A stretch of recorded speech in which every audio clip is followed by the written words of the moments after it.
고린도전서 3장 1절에서 9절에 있는 말씀을 우리 다 같이 합독하십니다. 형제들아, 내가 신령한 자들을 대한 바와 같이 너희에게 말할 수 없어서 육신에 속한 자 곧 그리스도 안에서 어린아이들을 대한 바와 같이 하노라. 내가 너희를 젖으로 먹이고 밥으로 하냐 하였노니 이는 너희가 감당하지 못하였음이거니와 지금도 못하리라. 너희는 아직도 육신에 속한 자로다. 너희 가운데 시기와 분쟁이 있으니 어찌 육신에 속하여 사람을 따라 행함이 아니리요. 어떤 이는 말하되 나는 바울에게라 하고 다른 이는 나는 아볼로에게라 하니 너희가 육의 사람이 아니리요. 그런즉 아볼로는 무엇이며 바울은 무엇이냐? 그들은 주께서 각각 주신 대로 너희로 하여금 믿게 한 사역자들이니라. 나는 심었고 아볼로는 물을 주었으되 오직 하나님께서 자라나게 하셨나니 그런즉 심는 이나 물 주는 이는 아무것도 아니로되 오직 자라게 하시는 이는 하나님뿐이니라. 심은 이와 물 주는 이는 한 가지이나 각각 자기가 일한 대로 자기의 상을 받으리라. 우리는 하나님의 동역자들이요 너희는 하나님의 밭이요 하나님의 집이니라. 아멘. 은혜로우신 하나님 감사합니다. 오늘도 저희들을 사랑하셔서 귀한 말씀을 대할 수 있게 허락하셨사오니 아버지, 전하는 자나 듣는 자가 다 주님 앞에서 은혜 받게 도와주시고 모든 어둠의 세력을 이곳과 우리 성도님들이 머무는 모든 곳에서 제거하여 주시고 성령이 충만할 수 있도록 역사하여 주시옵소서. 감사하며 예수님의 이름으로 기도드립니다. 아멘. 아멘. 지금은 프랑스 파리에서 2024년 하계올림픽이 한창입니다. 4년간 밤낮을 가리지 않고 실력을 갈고 닦은 선수들이 자웅을 겨루면서 멋진 장면들이 많이 연출되고 있습니다. 경기를 관람하는 관객들과 또 멀리서 시청하는 시청자들은 승리자에게는 축하의 박수를, 패자에게는 위로와 격려의 박수를 보내고 있습니다. 모든 종목마다 금메달은 하나입니다. 금메달을 딴 선수는 그 순간 그 종목에서 세계 최고의 선수가 되는 것입니다. 부와 명예를 동시에 얻을 수 있는 절호의 기회이기도 하죠. 그래서 모두들 최선을 다하는 것입니다. 이것은 경쟁 승리주의, 승자 독식주의, 물질 만능주의, 출세 지상주의라는 이 세상의 풍조와 흐름을 이용하여 사탄이 이 세상을 어떻게 지배하고 있는가를 잘 보여주고 있는 단적인 예입니다. 그래도 스포츠는 정당하게 경기를 치루어 승자를 가려내지만 다른 곳에서는 부정과 부패로 승자가 가려지기도 합니다. 정직하게 일해서는 높은 지위에 올라가지 못하고 많은 돈을 벌지 못합니다. 그래서 권력의 기생에서 올라가기도 하고 권력을 이용해서 돈을 벌기도 합니다. 남을 이겨야, 남을 짓밟아야 자기가 행복해지는 세상. 이것이 사탄이 이 세상을 지배하는 방식입니다. 그래서 사람들은 끊임없이 자기와 자기가 속한 나라와 소속에 대해서 자랑을 늘어놓습니다. 한마디로 말해 자신들이 잘났다, 대단하다라는 것입니다. 이렇게 자신의 잘남을 드러내기 위해 자신이 속한 단체를 자랑을 하는 경우가 많습니다. 고린도 교회에서도 이런 현상이 일어났습니다. 나는 바울에게, 나는 아볼로에게, 나는 게바에게, 나는 그리스도인에게 속하였다고 스스로를 자랑하면서 서로 비방하며 분쟁이 일어났던 것입니다. 교회 내에서도 사탄이 다스리고 있는 이 세상의 풍조와 흐름이 그대로 들어온 것입니다. 요즘 목회자의 세대 교체가 이루어진 교회에서는 나는 원로 목사님 파야, 나는 담임 목사님 파야라고 하면서 분란이 일어나는 교회들도 종종 볼 수 있습니다. 이와 비슷한 현상입니다. 그래서 바울은 십자가에 못 박히신 그리스도만 알았고 전했다라고 했습니다. 왜냐하면 성도들이 자신을 자랑하지 않게 하기 위함이었습니다. 특히 설득력 있는 말이나 지혜로운 말로 하지 않고 성령의 능력이 나타나심을 기대하며 전했다고 했습니다. 그 이유는 주님을 믿는 우리 믿음의 근거가 지혜로운 말에 있지 않고 성령의 역사하심에 있게 하려고 했던 것입니다. 어떤 지혜로운 말에 설득당해서 믿는 것이 아니라 십자가의 복음을 들을 때 성령께서 역사하셔서 믿게 하셨다라는 것입니다. 저와 여러분도 다른 사람들에게 지혜롭게 설득하여 전도하려고 하지 않아야 됩니다. 그러다가는 자칫 자신의 지식만을 자랑하거나 자신이 선한 사람이라고 자랑하다가 끝날 수가 있습니다. 오직 성령의 역사하심이 나타나기를 기대하면서 십자가의 복음만을 전해야 합니다. 십자가의 복음은 하나님의 지혜이며 능력입니다. 하나님은 거룩하시고 공의로우신 분이기에 죄인인 우리들을 용서하실 수도 없고 함께 하실 수도 없습니다. 그러나 하나님은 우리들을 사랑하셔서 창세전에 택하시고 십자가에 못 박히신 그리스도를 통해 우리의 모든 죄를 용서하시면서 하나님의 공의를 이루셨습니다. 죄인들을 용서하시고 의롭다 칭하시면서 죄인과 함께 할 수 없는 하나님의 공의를 이루신 겁니다. 그러니까 우리가 죄인이 아니라 의인이 됐기 때문에 우리와 함께 하실 수 있는 것이죠. 또 하나님의 아들이신 예수님은 육신을 입고 이 땅에 오셔서 거룩하게 사셨고 죄가 없으시면서도 우리의 모든 죄사함을 위해서 하나님의 저주를 받으며 십자가에 못 박혀 죽으셨습니다. 하나님의 그 용서의 근거를 제공하신 것이죠. 이렇게 하나님은 우리의 죄를 용서하시고 구원하시려는 계획을 이루신 겁니다. 이것이 바로 하나님의 지혜입니다. 어떻게 신이 자신을 섬기는 자들을 위해 육신을 입고 이 땅에 와서 죽을 수 있겠습니까? 이 세상의 지혜로는 도저히 이해할 수 없습니다. 그래서 그들은 하나님의 지혜를 어리석다, 미련하다라고 하면서 조롱한 것입니다. 더욱이 놀라운 것은 이 하나님의 지혜를 모든 세대에서 주님을 믿는 모든 자들에게 적용하신다는 것입니다. 어느 세대에 살든 누구든 십자가에 못 박히신 그리스도 예수를 구주로 믿으면 다 구원하여 주시는 것입니다. 이것이 바로 하나님의 능력입니다. 그리고 이런 하나님의 지혜와 능력을 알고 받아들여 주님을 믿게 하는 것은 바로 성령의 역사입니다. 자기를 사랑하고 자랑하며 사는 이 세상의 사람들의 눈에는 볼 수가 또 없고 귀로 들을 수도 없고 마음으로 생각하지도 못하는 것들입니다. 그런데 하나님이 택하신 우리들은 보고 듣고 생각하여 믿게 하신다는 것을 우리는 아셔야 되는 겁니다. 그 은혜가 우리에게 있는 것이죠. 그리고 성령께서 이렇게 하실 수 있는 것은 성령은 하나님의 영으로서 하나님의 깊은 것까지 통달하시기 때문입니다. 그리고 성령은 사람을 흙으로 만들고 코에 불어넣어준 사람의 영과 본질이 같기 때문에 창세전에 택하심을 받은 자의 영에게 이런 놀라운 하나님의 지혜와 능력을 알려주어 믿게 하시는 겁니다. 이로써 하나님의 영인 성령과 교제하는 사람을 신령한 자다, 영에 속한 자다라고 하는 것입니다. 그런 사람이 자신을 위해 십자가에 못 박혀 죽으신 주님의 마음을 알고 가지게 된 것입니다. 주님의 마음, 즉 그리스도의 마음은요, 사랑과 희생입니다. 자기를 낮추시고 벌레먼도 못한 우리들을 위해 십자가에 못 박혀 죽기까지 사랑하신 겁니다. 이런 주님의 마음을 우리가 이미 가졌다는 겁니다.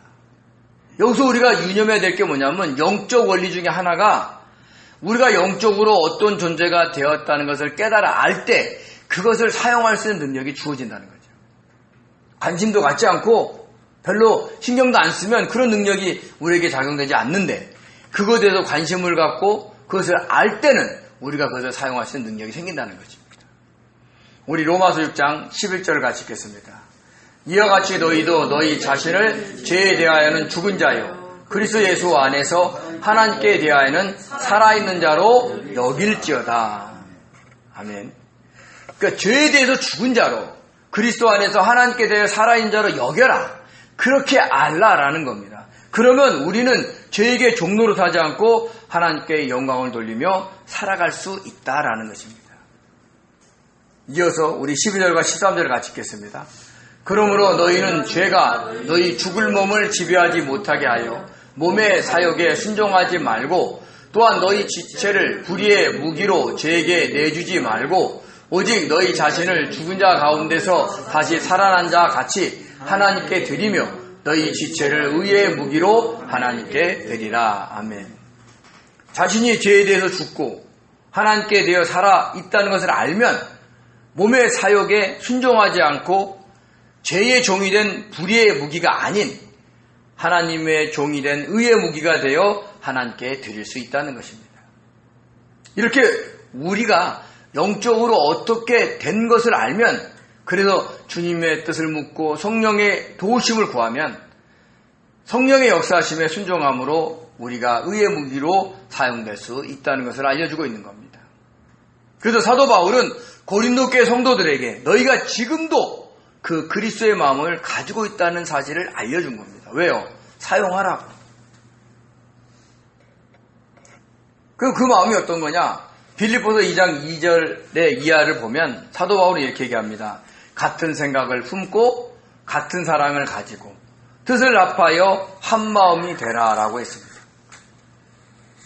아무 일에든지 다툼이나 허용으로 하지 말고 겸손한 마음으로 자기보다 남을 낮게 여기고 자기 일뿐 아니라 다른 사람의 일까지 돌봐주라라고 했습니다. 그러면서 하는 말이 너희가 그리스도의 마음을 품으라 라고 했는 겁니다.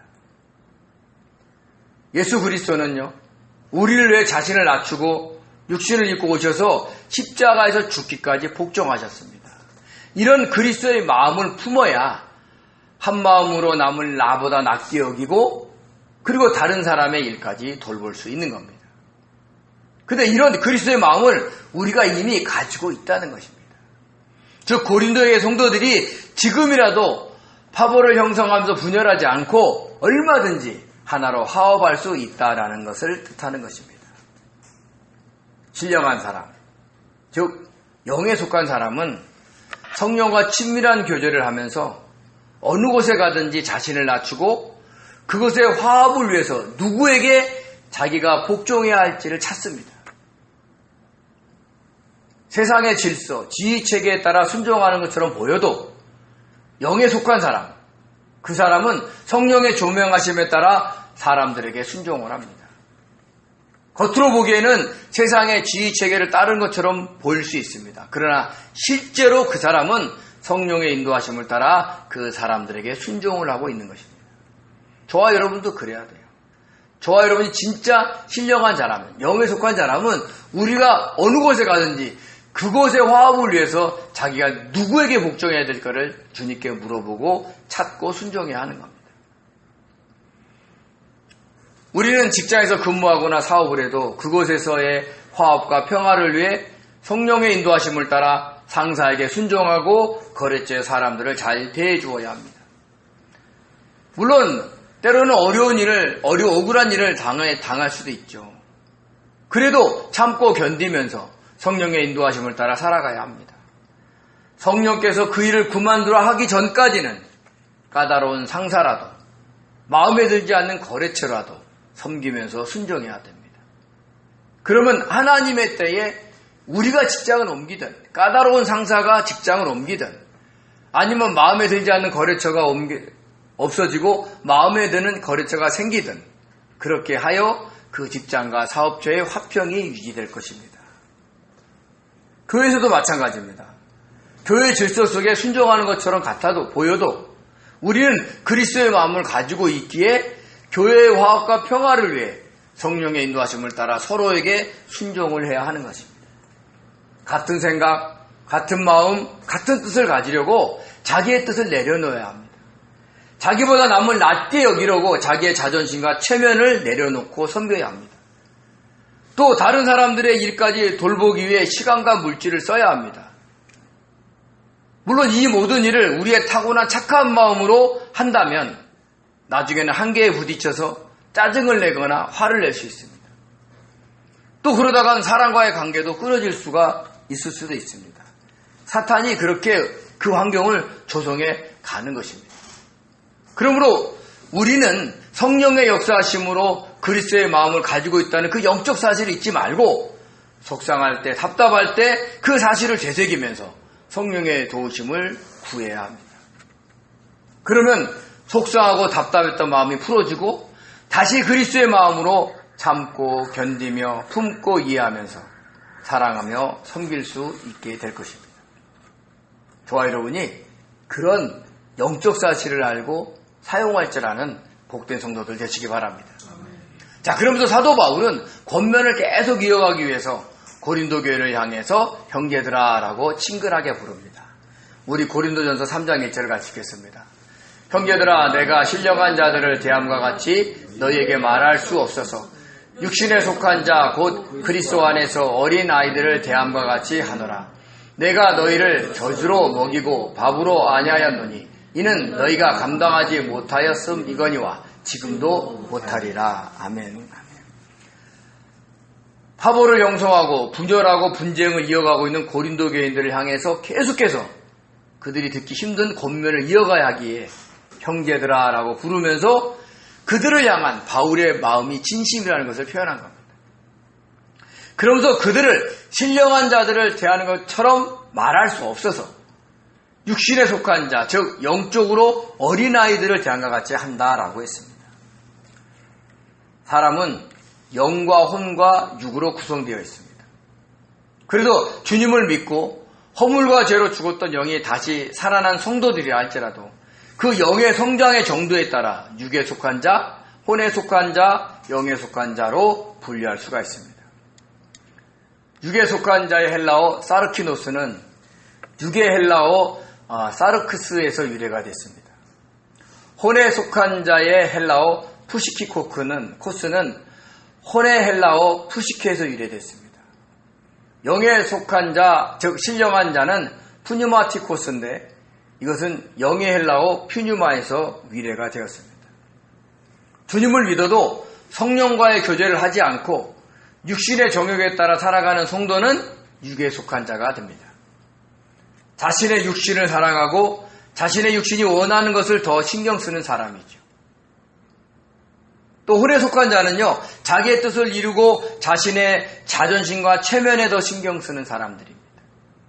반면에 영에 속한 자는 자기의 뜻과 체면을 내려놓고 성령의 인도하심에 순종하는 일에 더 신경을 쓰는 사람들입니다. 그런데 주님을 믿지 않아도, 즉 불신자라도 혼에 속한 자로 살아갈 수가 있습니다. 우리 고린도전서 2장 14절 15절을 같이 읽겠습니다. 육에 속한 사람은 하나님의 성령의 일을 받지 아니하나니 이는 그것들이 그에게는 어리석게 보임이요 또 그는 그것들을 알 수도 없나니 그런 일은 영적으로 분별되기 때문이라. 신령한 자는 모든 것을 판단하나 자기는 아무에게도 판단을 받지 아니하노라. 아멘. 여기서 육에 속한 사람이라고 번역했는데 헬라어가 푸시키코스예요. 즉 혼에 속한 자라는 것입니다. 주님을 믿지 않아도 자기의 뜻과 자존심과 체면을 위해 살아가는 사람들이 있는데 그들을 혼에 속한 자라고 하는 겁니다. 자기의 감정과 생각과 의지에 충실한 사람이죠. 그래도 우리가 막 유명한 화가의 작품을 보면서 야, 이 작품은 이 사람의 혼을 불어넣은 거야 라고 칭찬을 하죠. 근데 그 말을 반대로 달리 표현하면 이 사람은 자신의 이름에 명예, 자존심을 걸고 그에 걸맞는 그림을 그렸다고 극찬을 한 겁니다. 자신의 육신의 욕망을 넘어 자신의 자존심과 체면을 다 불어넣었다라는 뜻입니다. 그래도 고린도전서 2장 14절에 나오는 육에 속한 사람, 즉 혼에 속한 자는 이것은 불신자이기도 하고 성도라 할지라도 아직 성령의 인도하심에 잘 순종하지 않는 사람을 의미한다라고도 하는 것입니다. 그런데 고린도 3장에서는 아예 고린도에 있는 성도들을 향해서 너희들은 육에 속한 자다라고 단정을 해버립니다. 그러니까 지금 주님을 믿고 있는데도 혼에 속한 자의 반열도 가지 못하고 영의 성장이 어린아이와 같이 육신의 정욕에 머물러 있다라는 겁니다. 육신의 정욕에 매여 자신을 구원하여 주신 주님을 자랑하지 않고 자신들을 자랑하고 있기에 어린아이와 같다라고 하는 겁니다. 저와 여러분이 막 훌륭한 목사님, 또 교회에서 신앙생활 많이 하시는 분들 대화하다가 은근히 자기를 자랑하잖아요. 그러면 아직도 육에 속한 자입니다라고 생각하시면 돼요. 주님과 교제가 이루어져서 신령한 자가 되잖아요. 그럼 자기를 자랑할 수 없어요. 왜요? 모든 것을 주관하시고 구원하시는 분이 그분이기에 그분만을 자랑할 수밖에 없어요. 그래서 너희들은 주 안에서 자랑하라. 그러니까 주님만을 자랑하라라고 하는 거예요. 신령한 자가 되기 위해서 그렇게 하라는 겁니다. 자, 그런데요, 주님께서는 천국은 어린아이와 같이 받아들이지 아니하면 또 들어가지 못한다라고도 하셨어요. 우리 누가복음 18장 16절 17절 같이 읽겠습니다. 예수께서 그 어린아이들을 불러 가까이 하시고 이르시되 어린아이들이 내게 오는 것을 용납하고 금하지 말라. 하나님의 나라가 이런 자의 것이니라. 내가 진실로 너에게 이르노니 누구든지 하나님의 나라를 어린아이와 같이 받아들이지 않는 자는 결단코 거기 들어가지 못하리라 하시니라. 아멘. 아멘. 여기서 어린아이는요, 모든 것을 자기 것으로 삼으려고 떼쓰는 어린아이가 아닙니다. 여기서 어린아이는 어른들의 말에 순종하는 어린아이를 의미합니다. 모든 것을 자기 것으로 삼으려고 떼쓰는 어린아이는 육에 속한 자이고, 어른인 성령의 인도하심에 순종하는 어린아이는 영에 속한 자, 즉 신령한 자라는 것입니다. 그런 자들이 천국인 하나님의 나라에 들어간다는 거죠. 이렇게 같은 어린아이라도 성경에서는 두 가지 상반된 의미로 사용할 수 있다는 것을 우리는 알아야 하는 겁니다. 그래서 마치 이 대목을 읽고 육에 속한 자가 돼야 천국에 들어간다라고 이해하시면 절대로 안 되는 겁니다. 그러므로 진심으로 주님을 구주로 믿고 영접했다면 그 사람은 주님의 뜻대로 살아가려고 할 것입니다. 그러기 위해서 자신 안에 내주하고 계시는 성령님과 교제하면서 주님의 뜻에 따라 마치 겸손하게 어른의 말에 순종하는 어린아이와 같은 단계에 이르게 된다는 거죠. 말씀하시면 순종합니다. 나아가라면 나갑니다. 멈추라면 멈춥니다. 그런 자들이 천국에 들어간다라는 겁니다. 그런데 고린도 교회인의 영적 수준이 모든 것을 자기 것으로 삼으려고 떼쓰는 어린아이와 같은 육에 속한 자들이라 밥을 주지 못하고 젖만 줄 수밖에 없다라고 했습니다. 성경에서의 젖과 밥은 모두 하나님의 말씀을 의미합니다. 젖의 헬라어 갈라는 젖이라는 뜻이고요. 밥의 헬라어 브로마는 음식이라는 뜻이 있습니다. 모두 하나님의 말씀이나 그 정도의 차이가 있습니다. 초신자 때에는요, 갓난아기처럼 신령한 젖 같은 말씀을 먹어야 합니다. 그래서 베드로 사도도 베드로전서에서 그 신령한 젖을 사모하라 라고 했습니다. 우리 베드로전서 2장 2절을 같이 읽겠습니다. 갓난아기들 같이 순전하고 신령한 젖을 사모하라. 이는 그로 말미암아 너희로 구원에 이르도록 자라게 하려 함이라. 아멘. 갓난아기가 잘 자라게 하기 위해서는 처음에는요, 소화가 잘 되는 젖을 먹여야 합니다. 소화 기능도 제대로 회복이 안 되는데 밥을 줘봐요. 그럼 갓난아기는 매일 체해가지고 어떻게 할지 모를 거예요. 그런데 늘 젖만 줘봐요. 평생. 그러면 잘 발육이 안 됩니다. 그래서 엄마들은 젖으로 먹이다가 이유식으로 바뀌고 점점점 뭘 줘요? 밥을 줍니다. 그래야 아이들이 골격이 튼튼해지면서 잘 성장하게 됩니다. 우리의 구원도 마찬가지입니다. 처음에는요, 성령의 역사로 구원의 기쁨을 맛본 성도들은 그 구원을 온전하게 이루기 위해서 영적으로 훈련도 받으면서 타고난 성품과 성향을 바꿔가며 신령한 자로, 영에 속한 자로 성장해야 됩니다. 젖을 먹다가 밥을 먹은 자로 성장을 해야 된다는 거죠. 이렇게 젖과 밥이 있다는 것을 분명하게 표현한 곳이 있는데 바로 히브리서 5장 12절입니다. 우리 한번 같이 한번 읽어볼까요?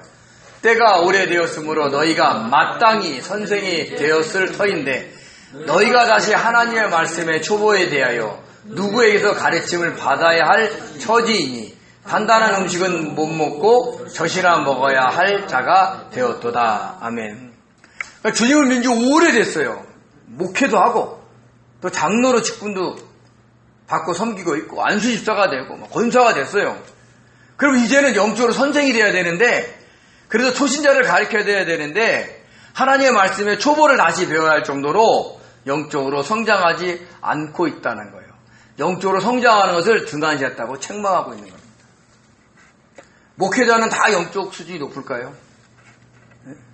성령과의 교제가 없으면 그분들도 육에 속한 사람입니다. 얼마든지 육신적으로 목회를 잘할 수 있어요. 왜요? 자기가 하고 싶은 거 막 하거든요. 성도들을 막 시켜서 막 어떤 행사도 막 하거든요. 어떤 목표도 이루거든요. 그럼 너무 좋아해요. 그런데 막 자기를 자랑해. 자기 교회를 자랑해. 그러면 육에 속한 자입니다. 그걸 모르는 거예요. 그래서 그렇게 오래 신앙생활을 한다도 단단한 음식은 못 먹고 젖이라 먹어야 할 정도가 되었다라고 히브리서 기자가 얘기를 하는 겁니다. 얼마든지 우리들도 그럴 수 있다는 걸 아셔야 됩니다. 요즘 많은 성도님들이 큐티도 하고 성경 말씀도 많이 외웁니다. 그런데 자신들의 타고난 성품과 성향을 고치려는 말씀은 큐티하거나 외우지 않습니다. 대부분 자기를 위로하는 말씀, 자기에게 힘주는 말씀만 큐티하고 외우기 때문에 오히려 영적인 자아만 강해지는 경향이 많습니다. 자기보다 남을 낮게 여기라는 말씀을 누가 잘 많이 외울까요? 할 수만 있으면 모든 사람들과 화평하라고 하는 말씀을 누가 잘 외우고 다닐까요? 대부분 할 수 있는 것이 무슨 일이냐, 내가 뭐라고 할까요? 능력 주시에 대해서 내가 모든 것을 할 수 있느냐, 이런 거 외우잖아요. 그러니까 영적으로 성장하지 못하는 것이고 신령한 자가 되지 못하는 겁니다. 우리가 신령한 자, 영에 속한 자가 되면 뭐 영적 세계를 자주하자는 능력을 소유하는 것으로 착각할 수 있습니다. 그러나 그런 게 아니에요. 신령한 자는 하나님의 영인 성령의 인도하심에 마치 어린아이같이 잘 순종하며 사는 자를 의미하는 겁니다. 참으라고 하면 참습니다. 고소하지 말라 하면 고소하지 않습니다. 이해하라고 하면 이해합니다. 남을 나보다 낫게 여기라면 그렇게 합니다. 다른 사람의 일을 도와주라고 하면 그렇게 합니다. 이렇게 인간의 도리와 도덕적인 관념을 떠나 성령께서 역사하시는 대로 순종하며 사는 자들이 신령한 자입니다. 마치 막 우리가 못 보는 막 어떤 영적 세계를 와서 막 주님께 막 기도하고 막 놀라운 기적을 일으켜야 신령한 자다. 그거 아니에요. 그런 은사를 갖는 사람들 중에서 육에 속한 자, 혼에 속한 자가 훨씬 더 많다는 거예요. 왜? 자기에게 능력이 나타나니까 자기가 하고 싶은 대로 알린 거예요. 그거를 우리가 아셔야 되는 거예요. 신령한 자는 누구 뜻대로? 주님의 뜻대로. 누구의 인도하심에 따라? 성령의 인도하심에 따라 살아가는 자들입니다. 그러므로 어떤 특별한 은사가 나타난 사람만이 신령한 자가 아니고 어떤 말씀인지 순종하는 자가 신령한 자다라는 것을 잊지 마시기 바랍니다. 그런데 지금 고린도 교회의 성도들의 영적 수준이 어린아이같이 육에 속한 자라서 단단한 음식의 말씀을 먹일 수 없다는 겁니다. 그러면서 너희들이 아직 육에 속한 자라는 증거를 제시하고 있는데 그것이 뭐냐? 시기와 분쟁이 아직도 있다는 겁니다. 고린도서 3장 3절에서 4절 같이 읽겠습니다. 너희는 아직도 육에 속한 자로다. 너희 가운데 시기와 분쟁이 있으니 어찌 육신에 속하여 사람을 따라 행함이 아니리요. 어떤 이는 말하되 나는 바울에게라 하고 다른 이는 나는 아볼로에게라 하니 너희가 육의 사람이 아니리요. 아멘. 이 시기라는 단어를 한번 살펴보겠습니다. 시기의 헬라어 젤로스는 열심, 열정이라는 뜻이 있습니다. 이 단어는 끓이다, 뜨겁다의 헬라어 제오에서 유래가 됐습니다. 그러니까 어떤 것에 대해서 끓는 마음이 있다는 것이죠. 우리 신명기 4장 24절 같이 읽겠습니다. 내 하나님 여호와는 소멸하는 불이시오 질투하시는 하나님이시니라. 아멘. 이 말씀은 모세가 이스라엘 백성들에게 너희가 우상을 섬기면 그 질투하시는 하나님이 너희를 진멸하실 것이다 라고 경고하는 것입니다. 여기서 질투하시는의 히브리어 칸나는 질투하는, 시샘하는 이란 뜻이 있는데 시기하다, 질투하다, 열심이다 라는 히브리어 카나에서 유래가 됐습니다. 이렇게 시기와 질투는 무엇에 대해서 열심과 열정이 있기 때문에 생겨나는 겁니다. 고린도 교인들과 우리들은 자신을 자랑하려고 열심을 내다 보니까 시기가 일어나 분쟁을 하는 것이고 하나님은 우리의 구원을 위하여 열심을 내시다 보니까 질투하여서 다른 우상을 섬김으로 인해서 우리를 깨우치기 위해서 진멸을 하시는 겁니다. 즉 하나님의 시기와 질투와 우리의 시기와 질투가 다르다는 거예요.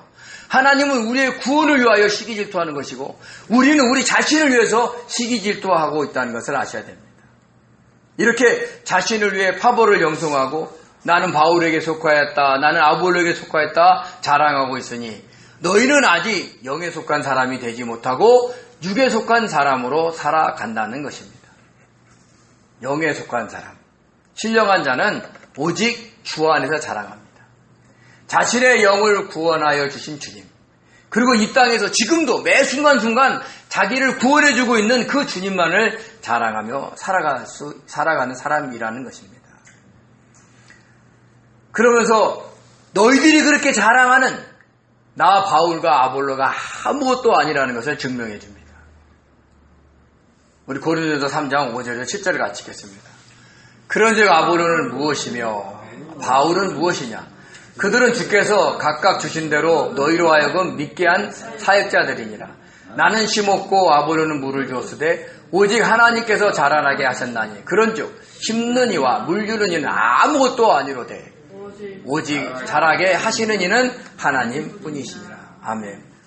바울과 아볼로는 너희들이 자랑할 만한 것이 못 되는 그냥 사역자들이라는 거예요.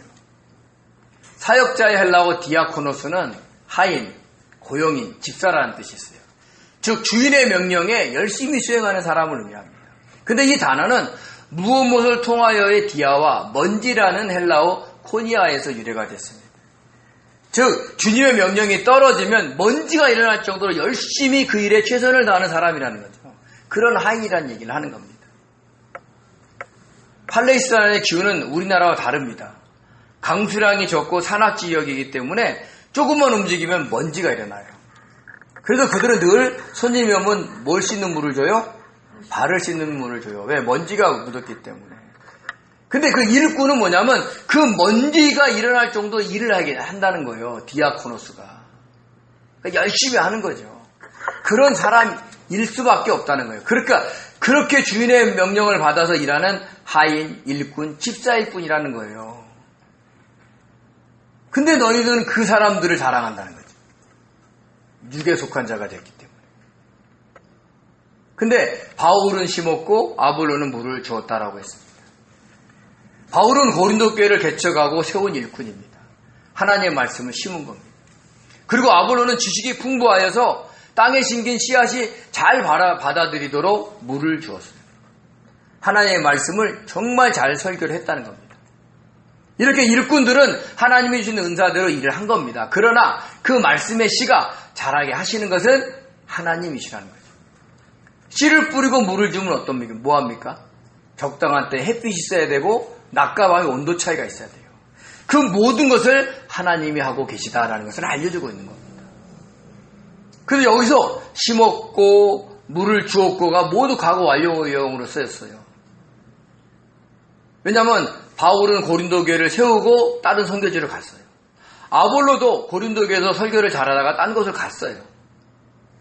근데 잘하게 하신다라는 그 헬라어는 미화여형으로 썼습니다. 즉 지금도 고린도 교회를 세워가시는 분, 잘하게 하시는 분은 하나님이시다라는 얘기를 하고 있는 겁니다. 오늘날 저희 교회도 또 성도님들도 하나님이 잘하게 하시는 겁니다. 사람이 어떻게 하는 게 아니에요. 그걸 믿으시기 바랍니다. 자, 그러면서 그 일꾼에 대한 상에 대한 얘기를 합니다. 우리 고린도서 3장 8절을 같이 읽겠습니다. 심는 이와 물 주는 이는 한 가지이나 각각 자기가 일한 대로 자기 상을 받으리라. 아멘. 하나의 헬라어 헤이스는요, 그냥 하나라는 거예요. 즉 심는 이인 바울과 물 주는 아볼로는 하나라는 거예요. 그러니까 동등한 사람이라는 거예요. 근데 너희들은 누가 더 우월하다고 자랑하는 그러니 너무 어리석다라고 얘기를 하는 거죠. 그러니까 그렇게 자랑할 사람들이 아니에요. 그냥 하나님의 일꾼이다라는 얘기를 하는 겁니다. 그래서 나는 바울에게 속하였다, 나는 아볼로에게 속하였다 자랑하지 말라는 겁니다. 단지 그들은 일한 대로 자기 상을 받을 뿐이다라고 했습니다. 상의 헬라어 미스도스는요, 품삯, 일꾼, 보상이라는 뜻이 있습니다. 그러니까 일한 만큼 상을 받는다는 것입니다. 사실 저와 여러분이 최후의 심판 때 무슨 심판을 받습니까? 천국과 지옥에 대한 심판을 받는 게 아니에요. 저와 여러분은 이 땅에서 얼마나 많이 순종하며 살았냐에 따라서 어떤 상을 받고 천국에 들어가느냐에 관건이 있는 겁니다. 그래도 히브리 기자는 이렇게 말합니다. 우리 히브리서 11장 6절을 같이 읽겠습니다. 믿음이 없이는 하나님을 기쁘시게 하지 못하나니 하나님께 나가는 자는 반드시 그가 계신 것과 또한 그가 자기를 찾는 자들에게 상 주시는 이심을 믿어야 할지니라. 아멘. 그러니까 우리에게 상을 주시는 이가 있다는 겁니다. 이 땅에서 받아 누리는 상이 아니에요. 이거는요. 이 땅에서 어떻게 하나님의 말씀에 순종하며 살았냐에 따라서 천국에 들어갈 때 받아 가지고 갈 상이 있다는 겁니다. 그것을 믿으라는 거예요. 이것은 이 땅에서 어떻게 잘 살아야 되느냐 이런 데 매이지 말고 주님이 주실 상을 사모하면서 주님의 뜻대로 살아가면서 그 신령한 자가 되라라고 권면의 말씀을 하고 있는 겁니다. 저와 여러분이 예수 잘 믿으면 막 이 땅에서 보상이 이루어지는 게 아니라니까요. 언제 준다고요? 네? 그때, 그날, 거기서 주신다는 거예요. 근데 막 우리는 막 이 땅에서 막 상 주실 줄 알고 막 열심히 일합니다. 어떤 분이 왜 교회에 이렇게 열심히 봉사합니까? 제가 열심히 봉사하면 하나님이 자녀를 잘해 주시겠죠. 이런 보상 개념이 아니라는 거예요. 우리의 보상은 그날 거기서 받는 겁니다. 그러면서 바울은 우리가 어떤 영적 존재라는 것을 알려줍니다. 우리 9절에 있는 말씀을 같이 읽겠습니다. 우리는 하나님의 동역자들이요 너희는 하나님의 밭이요 하나님의 집이니라. 아멘. 자, 동역자 시네르고스는요 함께 일하는 자라는 뜻입니다. 즉 바울과 아볼로는 하나님의 사역자요 일꾼이지만 하나님께 일하는 자라는 거예요. 근데 성도들은 하나님의 밭이고 집이라고 있습니다. 여기서 동역자, 밭, 집 모두가 현재 능동태력이었습니다. 그러니까 지금도 동역하고 일하고 있고 지금도 밭이 돼야 되고 지금도 집이 돼야 된다는 거예요. 근데 밭은 무엇입니까? 밭에 콩을 심으면 뭐가 나야 돼요? 콩이 나야 돼요. 팥을 심으면 팥을 내야 돼요. 즉 어떤 모종을 심든지 그 모종에 관련된 열매를 잘 맺어야 좋은 밭인 겁니다. 말씀의 씨를 심으면 그 말씀에 관련된 열매가 맺혀져야 된다는 거예요. 저와 여러분이 수도 없이 말씀을 들었는데 우리의 삶 속에 그 열매가 없다면 그건 좋은 밭일까요? 나쁜 밭일까요? 나쁜 밭입니다. 그래서 우리는 말씀대로 순종하며 살아가야 한다는 겁니다. 서로 사랑하라는 주의 말씀을 들었으면 어떻게 하든지 성령의 도우심을 구하면서 서로 사랑하려고 자기를 드려야 되는 거예요. 그런데 서로 사랑하라고 했는데 서로 시기와 분쟁을 일으키면 하나님의 밭으로서 역할을 제대로 하지 못하는 것입니다. 그러면 하나님의 집으로 제대로 지어져 갈까요? 못 지어져 갈까요? 못 지어져 가는 겁니다. 이것을 우리는 분명히 알아야 됩니다. 저와 여러분도 하나님의 밭이요 집입니다. 어떤 말씀의 씨를 심든 심겨지든지 그 말씀에 관련된 열매를 맺어야 돼요. 좋은 밭이 돼야 돼요. 30배, 60배, 100배의 결실을 맺을 수 있도록 그 말씀에 순종하며 성령의 도우심을 구하면서 사셔야 된다라는 겁니다. 그래서 시기와 분쟁을 일으키는 육에 속한 자가 아니라 성령과 친밀하게 교제하며 순종하는 영에 속한 자들이 되시기 바랍니다. 육에 속한 자와 같은 어린아이로 성장하여 단단한 음식을 먹을 수 있는 영에 속한 자들이 되어 주님을 기쁘시게 하는 그런 귀한 성도들이 되시기 바랍니다. 자라가십시오. 성장하시는데 관심을 가지십시오. 그 성장은 자기를 내려놓고 성령의 인도하심에 순종하는 겁니다. 자기의 목표를 위해서 이 땅을 사지 마시고 주님의 뜻을 이루는데 최선을 다해서 섬기는 귀한 성도 되셔서 하나님의 좋은 밭, 하나님이 보시기에 정말 아름다운 집으로 세워져 가시기를 예수님의 이름으로 축원드립니다. 기도하겠습니다. 은혜로우신 하나님, 저희들을 사랑하셔서 함께 하심에 감사드립니다. 저희들에게 정말로 하나님의 은혜를 베풀어 주셔서 성령과 친밀한 교제함으로 신령한 자들이 될 수 있게 도와주시고 주님의 말씀을 아버지 하나며 먹을 때마다 그것을 열매 맺는 복된 성도들이 될 수 있도록 축복하여 주시옵소서. 감사하며 예수님의 이름으로 기도드립니다. 아멘. 아멘.